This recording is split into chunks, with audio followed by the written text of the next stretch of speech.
Dans cet immeuble du 19e arrondissement de Paris, un petit groupe de voisins s'active dans le hall. Pauline, est-ce que tu veux mettre des boules, des guirlandes là, sur le sapin? Peut-être là, comme tu veux. Vas-y.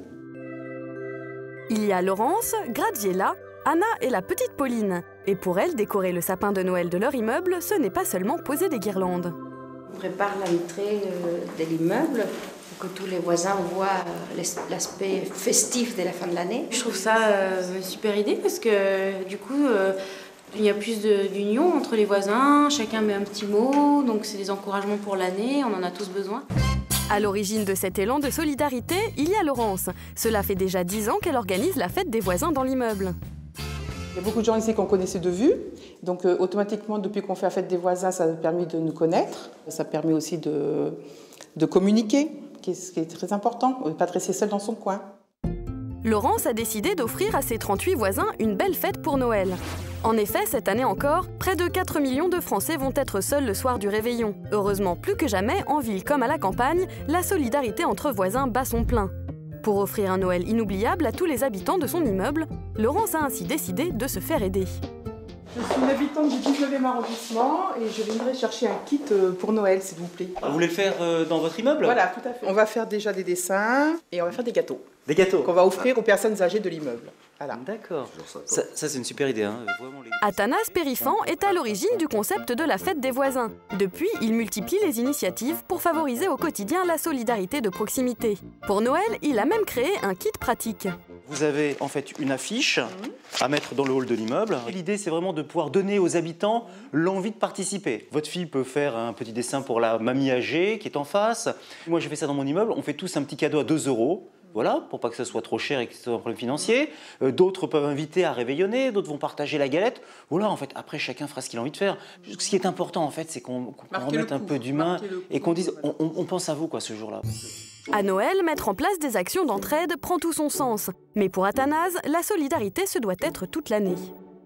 Il y a des gisements de générosité chez les gens. Simplement, c'est pas facile de l'exprimer. Donc il faut des prétextes. Le Noël des voisins, la fête des voisins, l'été des voisins. Et toute l'année, c'est de développer des actions de convivialité, d'entraide, de petits services. Parce que la vie au quotidien elle est beaucoup plus simple quand on se rend des petits services entre soi.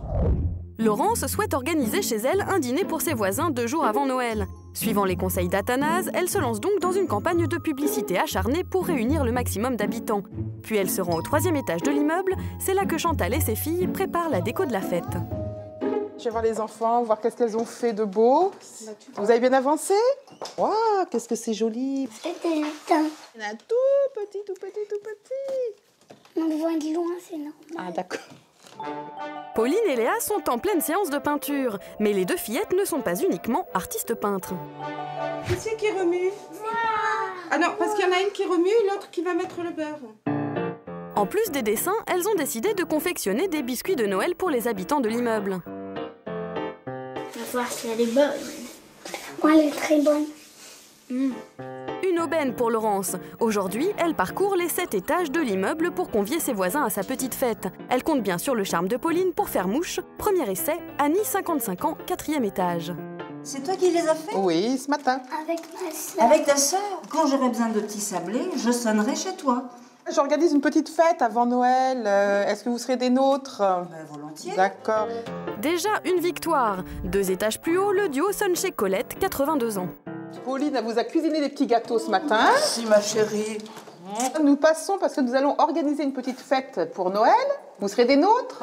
Oui, mon mari et moi ne sommes pas jeunes. Je trouve ça très sympathique d'avoir des voisins sur qui on peut compter. Si la fête de Laurence est en bonne voie, vous allez voir qu'il n'y a pas qu'en ville que la solidarité entre voisins marche à plein régime. C'est bon? Redresse un petit peu du côté gauche, là. Ouais, faut qu'il penche un peu, s'il est sur une montagne. Dans ce petit village bourguignon de 700 habitants, c'est l'effervescence dans le quartier de l'Écluse. Gérard et ses 4 drôles de dames, Fortunade, Sarah, Colette et Noël, habitent tous le même pâté de maison. Alors pour les préparatifs de Noël, ils font tout ensemble. On aide tous Gégé et Noël à décorer leur jardin. Puis tous les ans, on en met un petit peu plus. Parce qu'avant, on avait juste devant, mais maintenant, on met sur les côtés pour que nos voisins, ils en profitent aussi.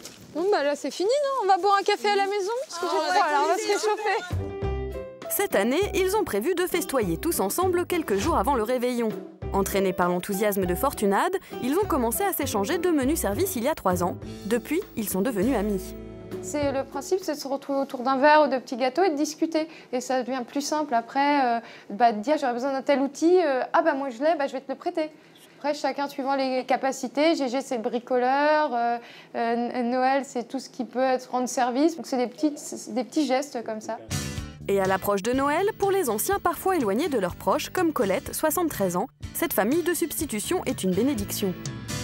Moi, je vois il y a des choses que je peux pas faire, qui sont trop difficiles pour moi. Moi, j'appelle Gérard. Il arrive avec tout son matériel, ses outils. On est une famille. T'as décoré toi chez toi, Colette? J'ai pas mon sapin et je peux pas aller le chercher. Et pour cause, un sapin, ça pèse lourd. Qu'à cela ne tienne, l'après-midi même, Gérard et sa femme se transforment en bûcherons de Noël pour elle.